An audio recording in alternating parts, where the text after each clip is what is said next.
ముఖ్యమంత్రి గారు అధికారంలోకి వచ్చాక తొలి సంతకమేమో మెగా డిఎస్సి మీద పెట్టారు అధ్యక్ష. 6 నెలల్లో డిఎస్సి ఉద్యోగాలు భర్తీ చేస్తామన్నారు అధ్యక్ష. 9 నెలలు అయ్యింది అధ్యక్ష, ఒక్క టీచర్ పోస్ట్ కూడా భర్తీ చేయలేదు అధ్యక్ష.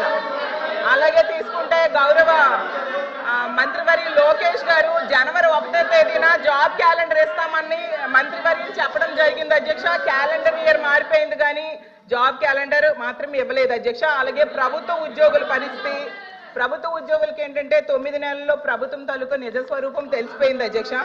ఎందుకంటే ఒక్క డిఏ కూడా 9 నెలల్లో ఇవ్వలేదు అధ్యక్ష. అసలు ఒక్క డిఏ కూడా ఇవ్వని ఏడాది ఏదైనా ఉందంటే అది ఈ కూటమి ప్రభుత్వంలో ఉన్న ఈ పరిపాలనలోనే అధ్యక్ష. అలాగే అధికారంలోకి రాగానే ఐఆర్ ఇస్తామన్నారు అధ్యక్ష. 9 నెలలు అయింది, 9 పైసలు కూడా ఇవ్వలేదు అధ్యక్ష.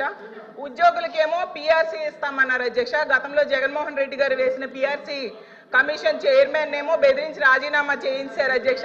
ఇప్పుడు 9 నెలలు అయినా కూడా కొత్త చైర్మన్ ని అపాయింట్ చేయలేదు అధ్యక్ష.